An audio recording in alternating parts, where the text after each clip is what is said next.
बहू से अच्छी बातूनी पड़ोसन।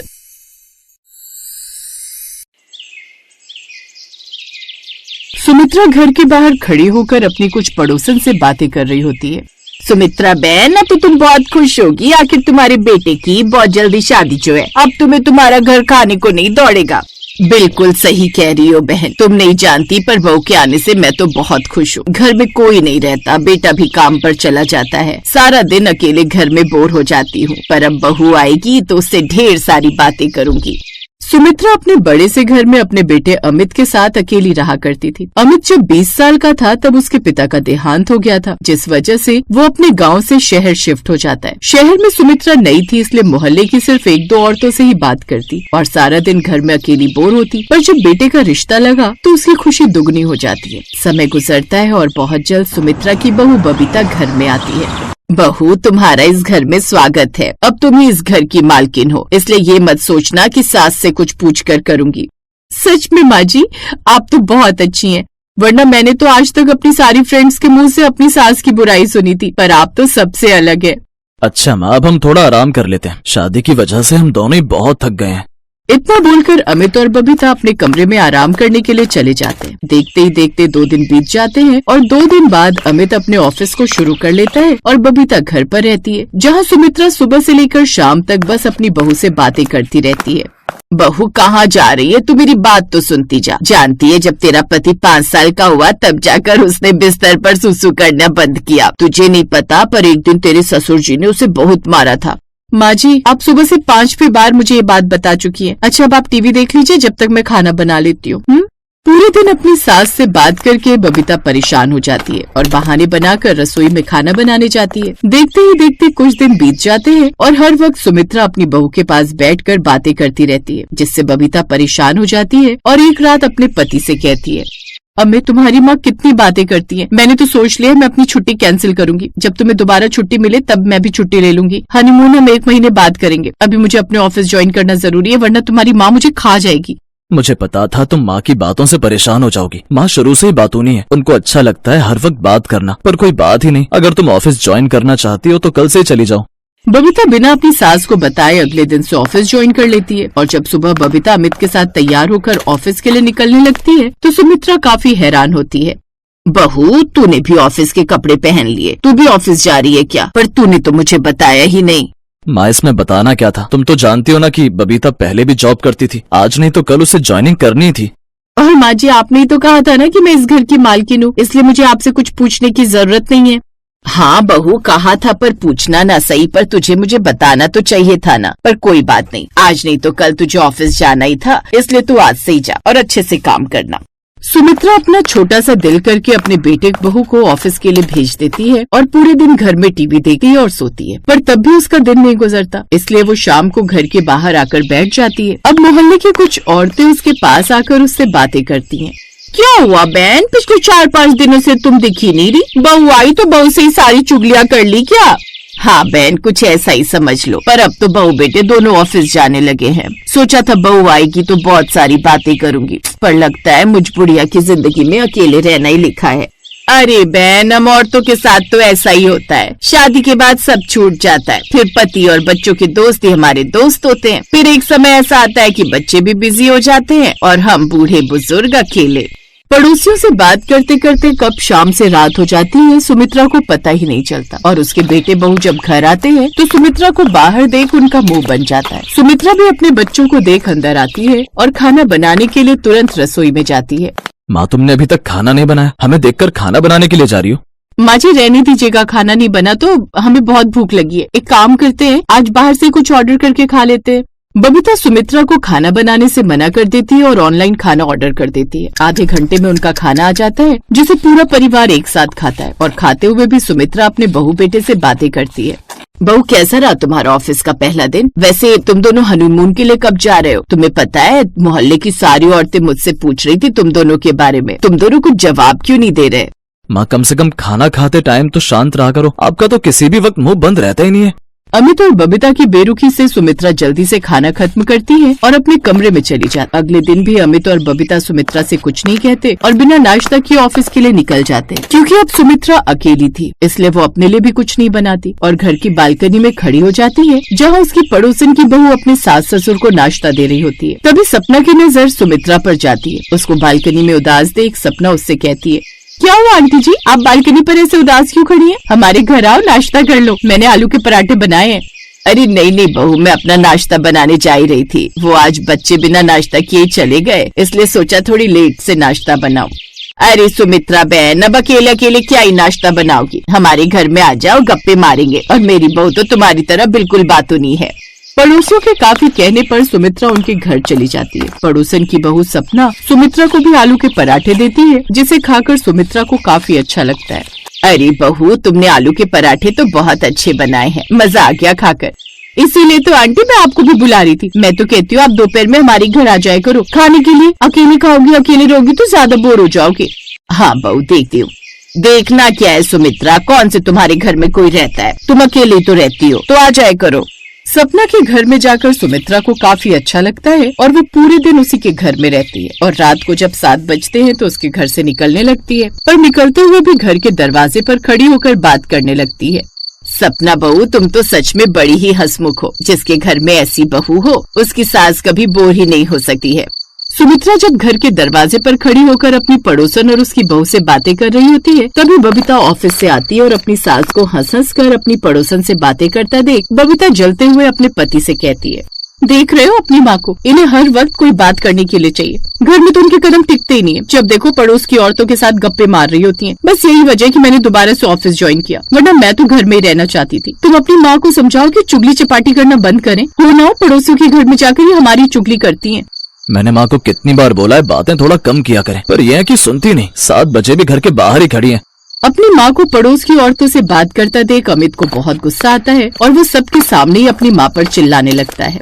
माँ, तुम्हारी इन्हीं हरकतों की वजह से मेरी बीवी ने दोबारा से ऑफिस ज्वाइन कर लिया। आखिर तुम इतनी बातें लाती कहाँ से हो? तुम्हारा पेट नहीं भरता क्या? होना हो पक्का तुम मेरी बीवी की चुगली करती हो, तभी तो पूरा दिन खत्म हो जाता है, पर तुम्हारी बातें नहीं। हे भगवान, कितनी नालायक औलाद है। ये अच्छा हुआ जो भगवान ने मुझे ऐसी संतान नहीं दी। तुम दोनों को शर्म नहीं आती अपनी विधवा माँ को अकेले घर में छोड़कर जाते हुए? तुम्हारी माँ पूरे दिन अकेले घर में बोर हो जाती है, इसीलिए हमसे बात करती है। अगर तुम्हारी बीवी 2 मीठे बोल अपनी सास से बोल लेगी, घर में रह लेगी, तो क्या उसका मुंह घिस जाएगा? एक मेरी बहू को देखो जिसने अपनी गवर्नमेंट जॉब छोड़ दी ताकि मैं घर में अकेली न रहूं, और एक अपनी बीवी को देख। मोहल्ले की औरतों की ऐसी बातें सुनकर अमित और बबीता की नजरें शर्म से झुक जाती हैं और वो लोग दुखी होकर घर जाते हैं। आज सुमित्रा काफी उदास और चुप थी, जिसे देख बबीता अपनी सास से कहती है, माँ जी मुझे माफ कर दीजिए। आपकी बातों से परेशान होकर मैंने ऑफिस ज्वाइन कर लिया, पर कभी आपको समझा ही नहीं कि आप सारा दिन घर में बोर हो जाती हैं। आप अपने जीवन में भी अकेली हैं और इस घर में भी। जाने अनजाने में मैंने आपके साथ बहुत गलत किया, मुझे माफ कर दीजिए माँ जी। हाँ माँ, मुझे भी माफ कर दीजिए। पिताजी के जाने के बाद मैंने सोचा ही नहीं कि आपको मेरी और एक परिवार की कितनी जरूरत होगी। माँ जी, अब मुझे एहसास हो रहा है कि ऑफिस से मेरे आने के बाद आपको कितनी खुशी मिलती है, पर उस समय मैं ये नहीं समझ पाई। लेकिन अब मैंने फैसला कर लिया है कि अब मैं ऑफिस नहीं जाऊंगी। अब आपको जितनी बातें करनी है आप मुझसे कर सकती हैं। बबीता के इस फैसले से सुमित्रा को काफी खुशी होती है और अगले दिन से बबीता घर में रहती है, जहाँ दोनों सास बहू पूरे दिन बात करती हैं।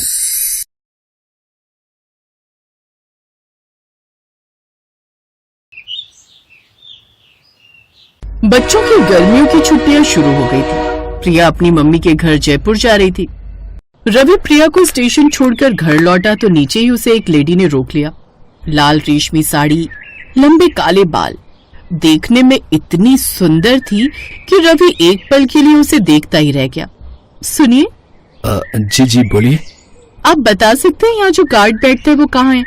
वो क्या है ना, मैंने आज ही फर्स्ट फ्लोर के फ्लैट में शिफ्ट किया है, तो मुझे यहाँ की जानकारी नहीं है। ओह अच्छा, फर्स्ट फ्लोर मेरे सामने वाला लिया होगा। मैं अभी फोन मिलाता हूँ। राधे नाम है वैसे गार्ड का। हेलो राधे, कहाँ है वो? क्या नाम है मैम आपका? जी मेरा नाम शोमा है। हाँ हेलो राधे, शोमा मैडम तुझे ढूंढ रही हैं, जल्दी से गेट के पास आ। Thank you so much. अरे इसमें थैंक यू की क्या बात है, आप हमारी पड़ोसन जो हो, और बाकी कोई और हेल्प चाहिए हो तो बता दीजिएगा। हाँ जी। शोमा से ज्यादा रवि शोमा से बात करने के लिए उत्साहित था। वो शोमा की सुंदरता पर मोहित हो चुका था। प्रिया थी नहीं जो रवि पर थोड़ी सख्ती रखती, इसलिए रवि को भी खुली छूट मिल गई पड़ोसन को ताड़ने की। अरे यार दिखा तो, कब से गैलरी में खड़े, कब आएगी तेरी सुंदर पड़ोसन अपनी खिड़की पर भाई? अरे यार बस आती होगी, सुबह सुबह बालकनी में चाय पीने की आदत है उसकी, तो भी क्या याद रखेगा। ओहो, इतना भी पता कर लिया भाई, क्या बात है? भाभी जी गई और तुमने पड़ोसन की खिड़की में झांकना भी शुरू कर दिया भाई है? अबे ऐसा कुछ नहीं है यार, बस ऐसे ही पता चला, नई पड़ोसन है तो थोड़ी जान पहचान तो बनती है ना। रवि की नजरें लगातार सामने वाले फ्लैट की बालकनी पर थी। कुछ ही देर में शोमा में बालकनी में आई और एक मग में चाय लेकर रेलिंग पर हाथ रखकर खड़ी हो गई। रवि ने हिम्मत करके अपनी बालकनी से शोमा को आवाज दी। गुड मॉर्निंग शोमा जी। गुड मॉर्निंग रवि जी, कैसे हैं आप? मैं तो ठीक हूँ, आप बताइए, सेटल होने में कोई दिक्कत तो नहीं आ रही? कुछ मदद चाहिए हो तो बता दीजिएगा। नहीं, सब ठीक है, थैंक यू, बस थोड़ा सामान सेट करना बाकी है। अरे कोई दिक्कत नहीं, अगर कोई हैवी सामान शिफ्ट करना हो तो मैं मदद कर सकता हूँ, मेरे कुछ दोस्त हैं, बुला लेते हैं। अगर ऐसा हो जाए तो बहुत अच्छा होगा। एक बड़ी अलमारी है, उसे शिफ्ट करने में थोड़ी दिक्कत आ रही है। बस फिर मैं अभी फोन करता हूँ दोस्तों को, आप चाय पीजिए आराम से। अरे वाह, थैंक यू सो मच, आप बहुत अच्छे पड़ोसी हैं। अरे इसमें थैंक यू की क्या बात है, पड़ोसी ही पड़ोसी के काम आता है। रवि के चेहरे पर एक अजीब सी खुशी थी। उसे शोमा से बात करने का और उसके करीब जाने का एक और बहाना मिल गया था। दोपहर होते होते रवि और उसके दोस्त शोमा के फ्लैट में थे। शोमा जी, अगर कोई और काम हो तो बेझिझक बताइएगा। अरे रवि जी, आप लोग तो फरिश्ते बनकर आए हैं। इतनी बड़ी अलमारी में अकेले तो कभी हिला भी नहीं पाती। बहुत बहुत धन्यवाद आप सबका। रवि जी, मुझे यहाँ आसपास के कुछ अच्छे लोकल मार्केट और खाने की जगहों के बारे में जानना है। अरे तो मैं बताता हूँ आपको, यहीं पास में एक बहुत अच्छा लोकल मार्केट है और खाने के लिए तो एक से बढ़कर एक जगह है। आप अगर चाहें तो मैं आपको शाम को चलकर दिखा सकता हूँ। सही है, पटाले। रवि दोस्त को इशारे से घूरता है। शाम को रवि और शोमा दोनों पास के बाजार गए। रवि पूरी कोशिश कर रहा था कि वो शोमा को इम्प्रेस कर सके। शोमा को भी रवि की कंपनी अच्छी लगने लगी। रवि का खुशनुमा स्वभाव और हेल्पिंग नेचर उसे भा रहा था। रवि और शोमा की दोस्ती धीरे धीरे गहरी होती जा रही थी। एक दिन रवि और शोमा शाम को पार्क में बातें कर रहे थे। तभी रवि के फोन पर प्रिया का कॉल आया। रवि, सरप्राइज, मैं वापस आ गई हूँ, बस आधे घंटे में घर पहुँचने वाली हूँ। तुम कहाँ हो? क्या तुम इतनी जल्दी वापस आ गई? मैंने सोचा था अभी हफ्ते भर और रुकोगी। मैं बस थोड़ा बाहर हूँ, आता हूँ अभी। हाँ, मन नहीं लगा मेरा। पुलकित और नैन्सी दोनों तुम्हारे लिए उदास हो गए थे। अच्छा, मैं पहुंचकर तुम्हें फोन करती हूँ। रवि ने तुरंत फोन काटा। उसका चेहरा सफेद पड़ गया था। शोमा उसे देखकर हैरान थी। क्या हुआ रवि जी, आप एकदम से ऐसे क्यों हो गए? वो प्रिया, मेरी बीवी वापस आ रही है। ओह, ये तो बहुत अच्छी बात है। आपको तो खुश होना चाहिए। अच्छी बात? अरे आप समझ नहीं रही, वो यहाँ आ रही है और हम अभी यहीं हैं। मुझे घर पहुंचना होगा, मैं चलता हूँ। रवि बिना कुछ कहे तेजी से वहां से निकल गया। शोमा उसे जाते हुए देखती रही। उसे रवि का व्यवहार थोड़ा अजीब लगा, लेकिन उसने ज्यादा ध्यान नहीं दिया। कुछ ही देर में प्रिया घर आ गई। रवि, तुम कहाँ थे? कितनी देर से डोरबेल बजा रही हो? मैं वॉशरूम में था। तुम कैसी हो? सफर कैसा रहा? पुलकित, नैन्सी? पापा, हमें आपकी बहुत याद आ रही थी। ऐसा लग रहा है कि तुम्हें हमारे आने की खुशी नहीं है। अरे नहीं, ऐसा कैसे हो सकता है? मैं तो बस तुम अचानक आ गई इसलिए थोड़ा हैरान था। प्रिया ने रवि की आंखों में कुछ अजीब सा देखा, लेकिन उसने ध्यान नहीं दिया। अगले दिन सुबह रवि बालकनी में आया। उसकी नजरें आदत से मजबूर होकर शोमा की बालकनी पर गई, लेकिन शोमा वहां नहीं थी। रवि को अजीब सा महसूस हुआ। उसे याद आया कि प्रिया घर पर है, इसलिए अब वो शोमा से इतनी आसानी से मिल नहीं पाएगा। रवि को महसूस हो रहा था कि प्रिया के घर में होने के कारण वो शोमा से दूर हो रहा है।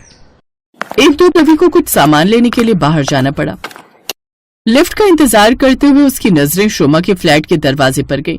रवि जैसे ही शोमा के फ्लैट में घुसने लगा, तभी उसे शोमा की बातें सुनाई थी। हाँ यार, अब इस बेवकूफ रवि को तो बुद्धू भी नहीं बना सकती। अच्छा खासा मुर्गा हाथ आया था तो सोचा था फ्लैट का किराया निकलता रहेगा। बाकी बेवकूफ मेरे सारे काम भी कर देता था, वो भी फ्री में। पर यार, प्रिया उसकी बीवी, हाँ, उसके आने से सारा खेल बिगड़ गया। अब तो बस दूर से ही नमस्ते करता है। रवि शोमा की बातें सुनकर सन्न रह गया था। उसे अपने कानों पर विश्वास नहीं हो रहा था। क्या हुआ, इतनी जल्दी वापस आ गए? तुम तो सामान लेने गए थे। कुछ नहीं, बस बाहर बहुत धूप थी इसलिए अभी नहीं जा रहा, शाम को जाऊंगा। रवि सीधा अपने कमरे में गया और बिस्तर पर लेट गया। उसके दिमाग में शोमा की बातें घूम रही थी। उसे ये जानकर बहुत बुरा लगा कि शोमा उसे केवल अपने फायदे के लिए इस्तेमाल कर रही थी। रवि को पहली बार अपनी गलती का वास्तविक और गहरा एहसास हुआ। उसे महसूस हुआ कि वो न सिर्फ प्रिया को धोखा दे रहा था बल्कि शोमा जैसी स्वार्थी इंसान के जाल में फंसने जा रहा था। रवि, तुम्हारी पसंद की शिकंजी बनाई है, पी लो। अच्छा, मैं नहाने जा रही हूँ, बच्चे खेल कर आएंगे तो गेट खोल देना। ये मैं क्या कर रहा था? प्रिया मुझे कितना प्यार करती है, मेरे अपने बच्चे हैं, मेरा पूरा परिवार है, और मैं अपनी पत्नी और बच्चों को ही धोखा दे रहा था।